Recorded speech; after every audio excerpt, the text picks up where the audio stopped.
গাছ মানেই সবুজ, সৌন্দর্য আর অক্সিজেন।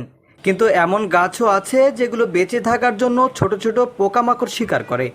খুলনা বৃক্ষ মেলায় এমনই বিরল বিদেশি মাংসাশী গাছ নিয়ে স্টল দিয়েছে দুই শিক্ষার্থী। ব্যতিক্রমী এই উদ্যোগ দেখতে ভিড় করছেন দর্শনার্থীরা। বৃক্ষ মেলার নানা স্টলের ভিড়ে আলাদা করে নজর কাটছে ছোট্ট একটি স্টল। সারি সারি ক্যাকটাস, স্যাকুলেন্ট, ইনডোর প্লান্ট এবং পদ্মের চারার পাশাপাশি দর্শনার্থীদের কৌতূহলের কেন্দ্রবিন্দু হয়ে উঠেছে বিদেশি কার্নিভোরাস বা মাংসাশী গাছ। বাংলাদেশের সাধারণ নার্সারি কিংবা বৃক্ষমেলায় এমন গাছ খুব একটা দেখা যায় না। তাই গাছগুলো দেখতে, ছবি তুলতে এবং এগুলো সম্পর্কে জানতে ভিড় করছেন দর্শনার্থীরা। বিভিন্ন মুভিতে দেখেছি, ওটা ওই যে পোকা দিয়ে দেয়, পোকা খেয়ে ফেলে, ওই যে ভেনাস ফ্লাইট্রাপ যে গাছটা, এটা বাংলাদেশে আমরা এই প্রথম, মানে আমি লাইভ প্রথম দেখলাম। এখন এই গাছ আমি আগে দেখিনি, মানে জাস্ট প্রথম দেখলাম। এই ব্যতিক্রমী স্টলের উদ্যোক্তা দুই শিক্ষার্থী শাহরিয়ার রহমান মাহিন ও কৌশিক মণ্ডল। গাছের প্রতি ভালোবাসা থেকেই শুরু হয়েছিল তাদের সংগ্রহ। পরে সেই শখই রূপ নেয় ছোট পরিসরের ব্যবসায়। এবারই প্রথম তারা খুলনা বৃক্ষমেলায় স্টল দিয়েছে। আমি আর আমার বন্ধু আমরা দুজন মিলে এই বিজনেসটা রান করা শুরু করেছি। এটা আমাদের শখের থেকে ধীরে ধীরে বিজনেস। আজকে আমরা এই যে বৃক্ষমেলার আমাদের প্রথম স্টল নেওয়া হয়েছে। আমাদের এই গাছগুলো হচ্ছে বেশিরভাগই হচ্ছে ডেকোর প্লান্ট বলতে পারেন। আপনার স্যাকুলেন্ট আছে, ক্যাকটাস আছে, ইনডোর প্লান্ট আছে, কিছু কার্নিভোরাসের ভ্যারাইটি আছে আমাদের কাছে কিছু মাটির টব আছে। এই ছাড়া আমরা বিভিন্ন রকম আরও সামনে আনার চেষ্টা করতেছি।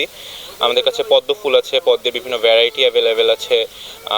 আমাদের এখানে মূল আকর্ষণ এখন যেটা হয়ে দাঁড়িয়েছে সেটা হচ্ছে কার্নিভোরাস প্লান্ট। এই কার্নিভোরাস প্লান্ট হচ্ছে আপনার বলা হয় মাংসাশী প্রাণী। তো এগুলো হচ্ছে আপনার ছোট পোকা বা মশা এগুলা খায়, তো এগুলোকে হ্যান্ড ফিডিং করে দিতে হয়, কারণ এগুলা এত বেশি হার্মফুল বা ভয়ঙ্কর কিছু না।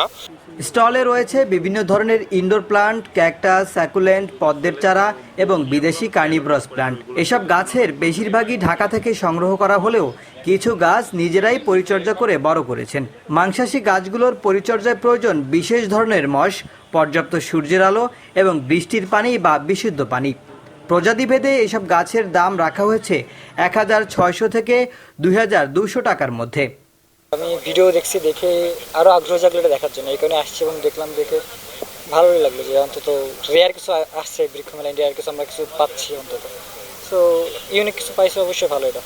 এই আইডিয়াটা আমাদের মাথায় আসলে আমরা অনেক দিন থেকেই গাছপালা নিয়ে ঘাটাঘাটি করি, নিজেদের পছন্দ শখ থেকে বিভিন্ন জায়গা থেকে কালেক্ট করতাম, নিজেরা গ্রো করতাম। বাট বিজনেস পর্যায়ে নিয়ে যাব এটার চিন্তা আমাদের মাথায় আসে হচ্ছে আপনার ২০২৫ সালে। আমরা হচ্ছে বিভিন্ন সোর্সের থেকে মাধ্যম করে আমাদের ফ্রেন্ডের সাথে আলোচনা করে আমরা একটা ছোট পর্যায়ে অনলাইনে শুরু করি বিজনেস। আমরা তারপর থেকে আমরা এগুলো বিভিন্ন জায়গা থেকে কালেক্ট করছি, ঢাকা থেকে কালেক্ট করছি, কেউ আমাদেরকে বাইরে থেকে এনে দিয়েছে। তারপরে হচ্ছে আমরা এখানটায় নিজেরা কিছু গ্রো করে নিয়েছি। এইভাবে করে করে আজকে আমরা এখানটায় এসেছি। খুলনায় এ ধরনের বিরল গাছ নিয়ে এটি প্রথম উদ্যোগ বলে দাবি উদ্যোক্তাদের। তাদের আশা, এমন ব্যতিক্রমী উদ্যোগ নতুন প্রজন্মকে গাছের প্রতি আরও আগ্রহী করে তুলবে এবং পরিবেশ বান্ধব সবুজ চর্চাকে এগিয়ে নেবে।